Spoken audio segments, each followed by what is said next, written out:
E é daí que vem essa adversativa da pequena esperança. Mas se tu podes alguma coisa, se podes alguma, está cheio de relatividade. Não há certezas e nem há qualquer dimensionamento de aonde chega esse poder, que alcance tem Jesus sobre a vida humana. Se tu podes alguma coisa, há milhares, milhões de pessoas que procuram Jesus só por causa do se tu podes alguma coisa. Na realidade eu não sei não, mas não custa nada. Se tu podes alguma coisa, então tem compaixão de nós. E Jesus só pode algumas coisas, ele só pode mesmo ser aquele por meio de quem tudo que foi feito se fez. Ele só pode ser esse em quem todas as coisas existem e subsistem. Ele só pode ser esse que, sendo Deus, não usou como usurpação, não julgou como usurpação o ser igual a Deus. Ele só pode ser esse que, podendo chamar legiões de anjos, se entrega voluntariamente ao sofrimento, todavia. Mas se tu podes alguma coisa, e ele pode alguma coisa, ele pode morrer na cruz pelo pecado de todos os homens, perdoá-los e ressuscitar dentre os mortos como esperança para toda a criação. Ele pode algumas coisas. Pode fazer todos os mundos, todos os universos, todas as existências, soprar e fazer aparecer todas as dimensões. Mas se tu podes alguma coisa, tem compaixão, ele tem compaixão, ele tem alguma compaixão. Essa compaixão que diz que se Deus pensasse só em si e retirasse da terra o seu espírito, toda a carne a uma expiraria e toda a existência voltaria ao pó. Mas ele não pensa só em si, ele tem compaixão. Filho de Davi, tem compaixão de mim, ele tem compaixão. Ele não suporta o poder que a misericórdia exerce sobre ele. Ele não sabe não amar, não sabe desistir de amar. Mas se tu podes alguma coisa, tem compaixão de nós e ajuda-nos. Ao que Jesus lhe respondeu: se podes, se podes, tudo é possível ao que crer. Se podes. Que frase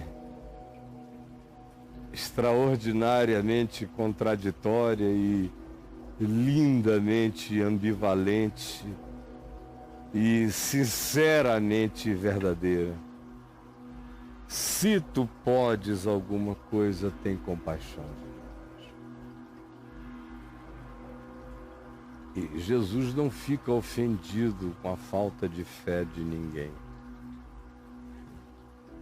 Não fica ofendido. É normal. O que não é normal é ter fé. Por isso que fé é dom de Deus, é graça de Deus, é emulação divina em nós. Porque com a inteligência e com a percepção das dificuldades atuais e futuras de qualquer tempo da existência, o Homo sapiens desenvolveu ansiedade e desenvolveu necessidade de acumulação.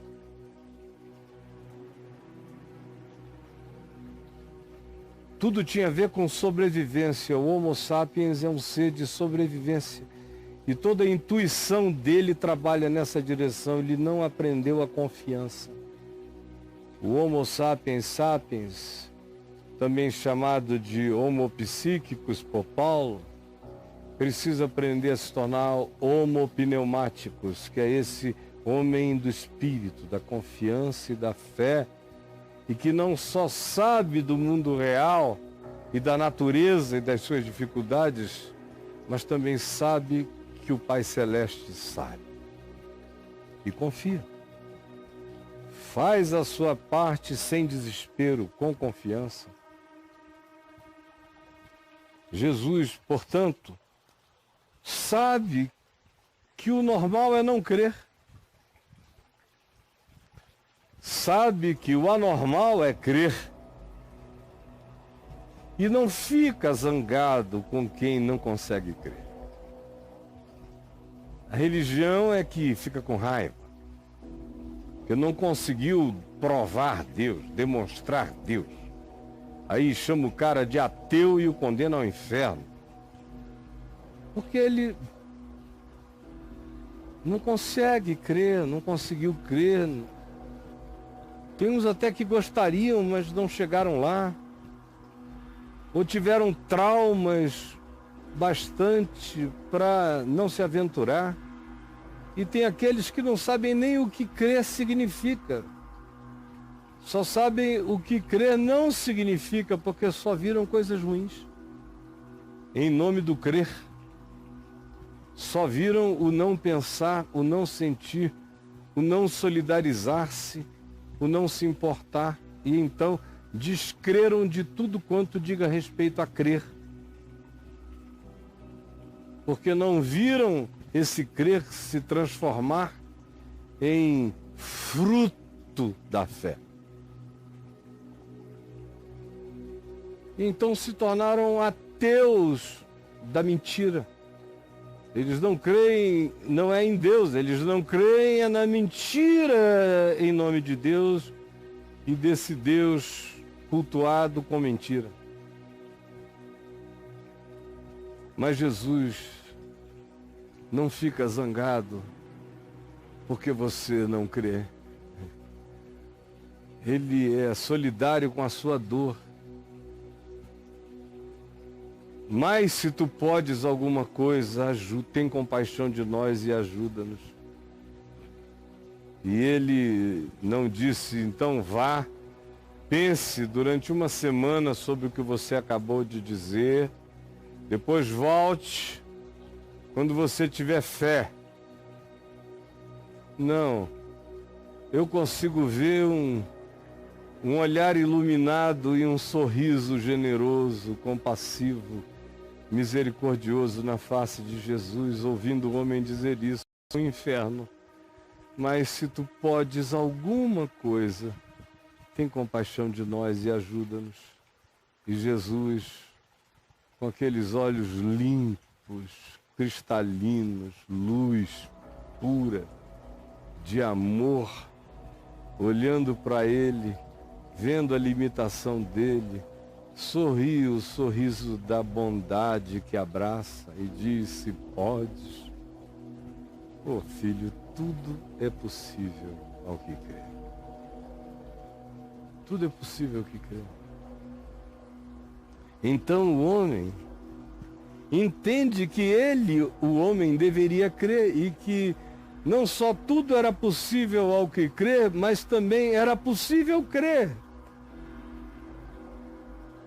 E o homem creu em ambas as coisas, que não só tudo é possível ao que crê, mas o homem creu que quem chega naquele nível, quem faz esse movimento, já está andando por fé, está apenas ainda frustrado, porque o que busca e pretende não foi atingido, mas o coração dele já é movido por essa esperança redentora. Se tu podes alguma coisa, tem compaixão de nós e ajuda-nos. Ao que Jesus lhe respondeu, se podes, tudo é possível ao que crê. Imediatamente o pai do menino exclamou com lágrimas. Com lágrimas. Veja como tudo sai da discussão teológica, acadêmica, com os escribas, os fariseus, os discípulos querendo mostrar sua potência exorcista, carismática em nome de Jesus, e os escribas desconstruindo, distraindo, desmontando tudo, e eles largam o cuidado pelo ser humano, todo arrebentado e por um pai sofrido, e ficam tentando expulsar demônios em estado de beligerância e discussão com os escribas da religião. Nenhum demônio sai, o demônio gargalha de ver a falta de amor, de compaixão, de misericórdia. Foi a ênfase do pai do menino. Se tu podes alguma coisa, tem compaixão. Porque até ali não tinha havido compaixão, só discussão. Só temática, se existe demônio, não existe demônio, se o demônio sai, se o demônio não sai. E a vida humana esquecida na sua agonia. E agora o homem vê amor. Antes do demônio sair, o pai do menino derrama lágrimas. Ele vê que aquele que está diante dele, de fato, está interessado no filho dele e nele. Que qualquer outra discussão é absolutamente irrelevante diante da opressão humana, da perda de volição humana, da perda da consciência humana, da perda da independência, do livre-arbítrio, da autodeterminação, do ir e do vir, da perda de vontade de viver. Tudo mais era irrelevante, como sempre foi para Jesus. Então o homem é despertado pela compaixão.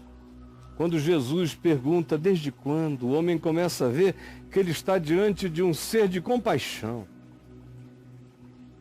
E quando Jesus responde a ele, se podes, tudo é possível ao que crê, ele se enche de mais certeza ainda de que aquele que está diante dele não está medindo nem disputando nada com ninguém, nem esperando nada de ninguém, nem com super expectativas acerca de quem quer que fosse.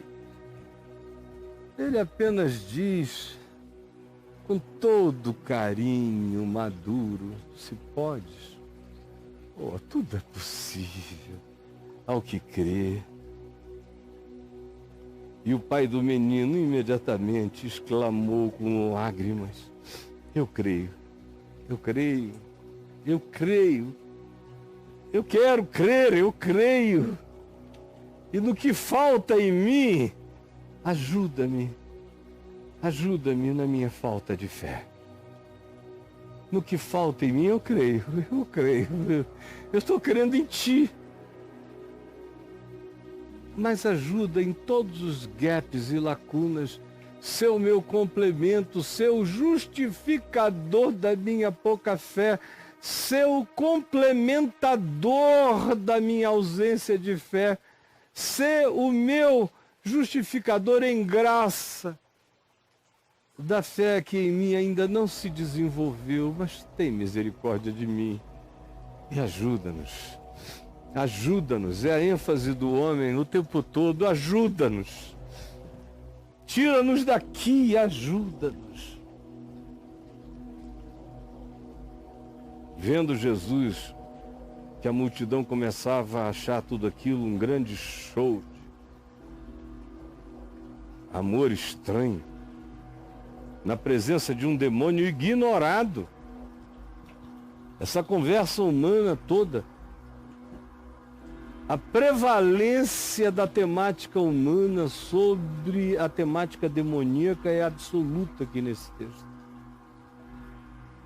Primeiro vem o homem, a história do homem, depois vem os diagnósticos. Quando vem, se vem. E o último da fila é o demônio. Primeiro é uma viagem entre humanos, com compaixão, com misericórdia, com fé carinhosa, que engravida de esperança. Então, Jesus, quando chega a multidão curiosa, a multidão que distrai o tema, ele então repreendeu o espírito imundo, dizendo-lhe: espírito mudo e surdo, eu te ordeno, sai deste jovem e nunca mais tornes a ele. Essa é uma ordem. Tira todas as causas espirituais e psicológicas que causaram aquela abertura, aquele entrar demoníaco opressivo na mente do jovem, e agora fecha, como diz o Apocalipse acerca dele. Posteriormente, ele é aquele que tem as chaves de Davi. Ele abre e ninguém fecha, ele fecha e ninguém abre. Nunca mais tornes a ele. Nunca mais tornes a ele. Ele vai viver o resto da vida com lucidez, com consciência, sabendo de si, se autodeterminando, escolhendo viver. Nunca mais tornes a ele. Esse é o poder do Evangelho. Não existe nenhuma clínica psicológica, isso é uma heresia. Você, de uma pancada só, dizer: não, isso aqui está resolvido. Esse trauma está curado pelo perdão. Seu perdão está com isto. Ou isto agora nunca mais voltará a ti, porque tu entendeste essa verdade, que vai se transformar em sol e escudo, em luz e defesa para sempre na tua vida. Quem tem esse poder? Que palavra opera isso? Que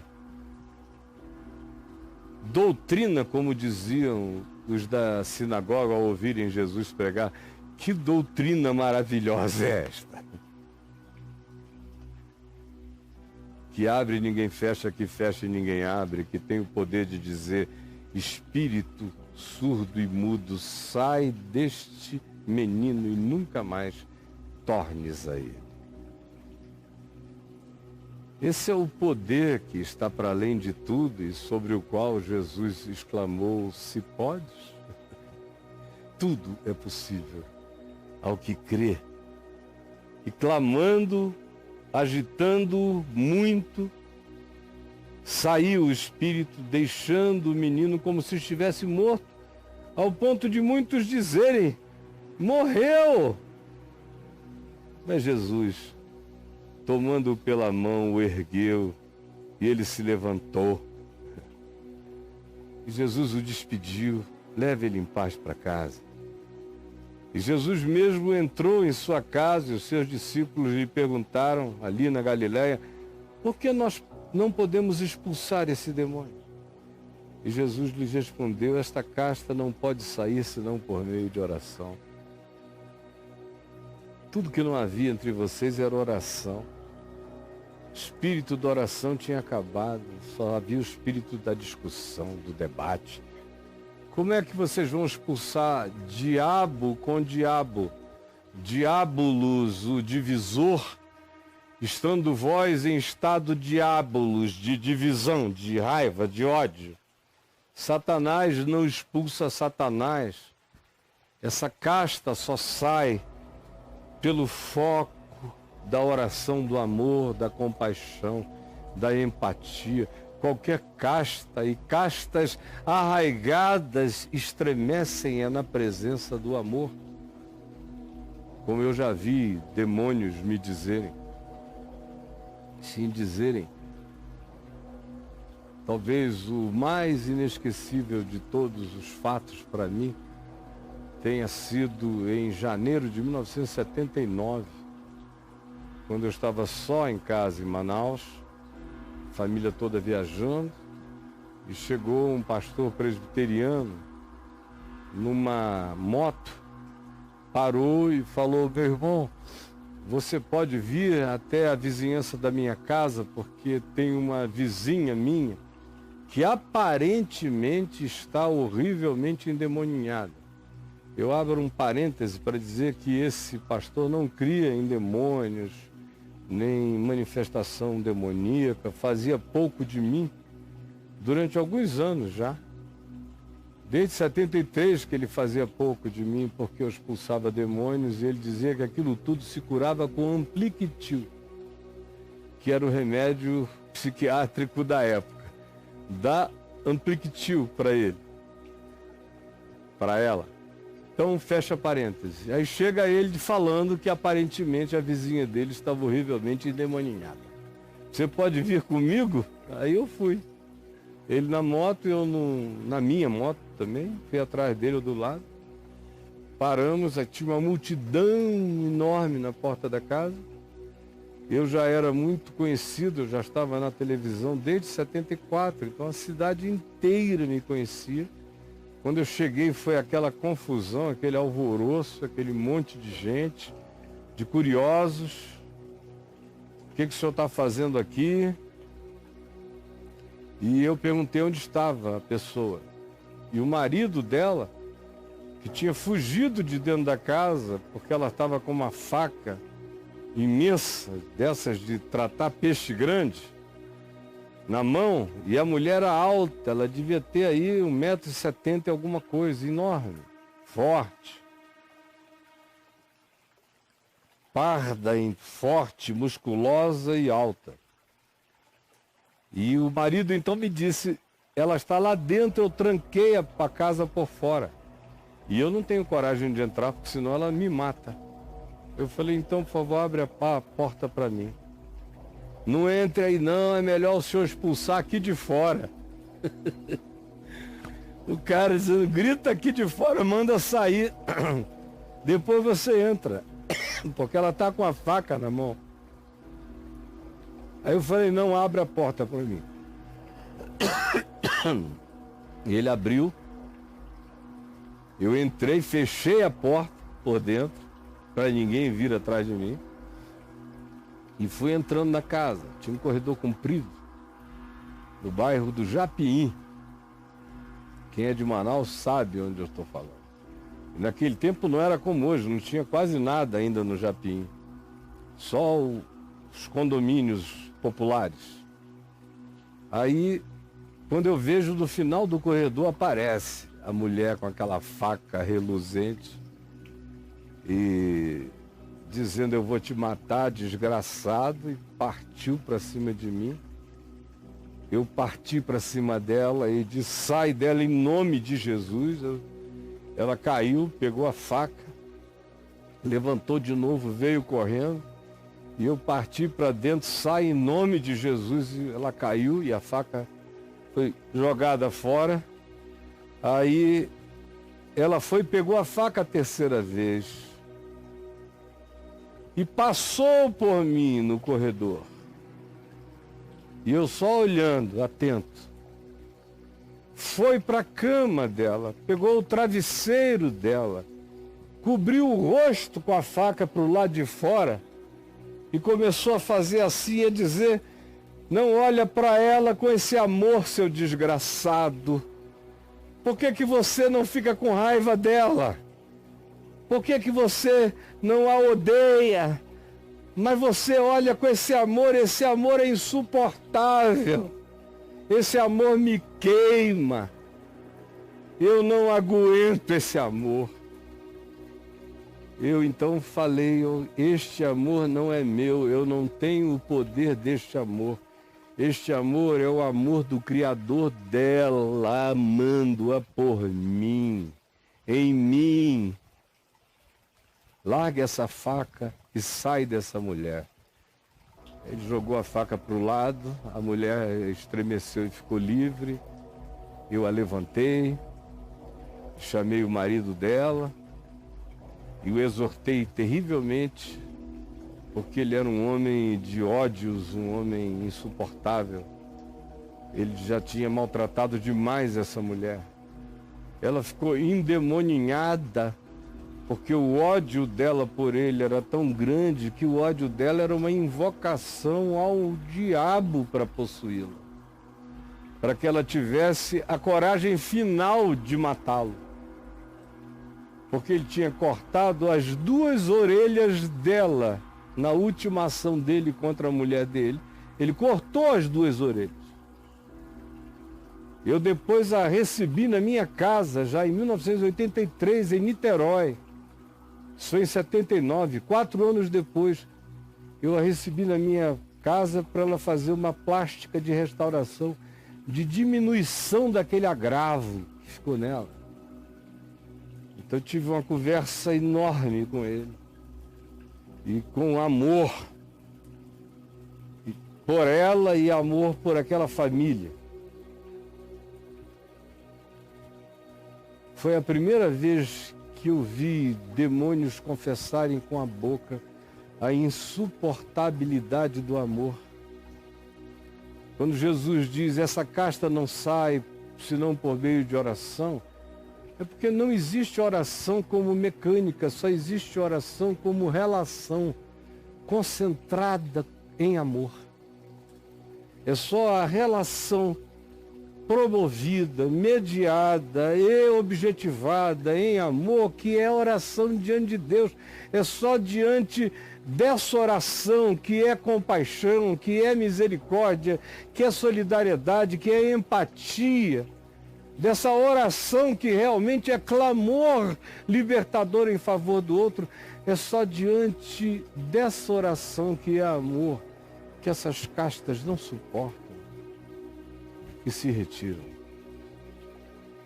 Senhor Jesus, permite que essas muitas pequenas palavras do Evangelho e ensinos do Evangelho e princípios do Evangelho tenham chegado ao entendimento, à compreensão, ao discernimento, para que se tornem ativados em prática, se efetivem pela obediência, pelo desenvolvimento da palavra em nós mediante a prática em fé.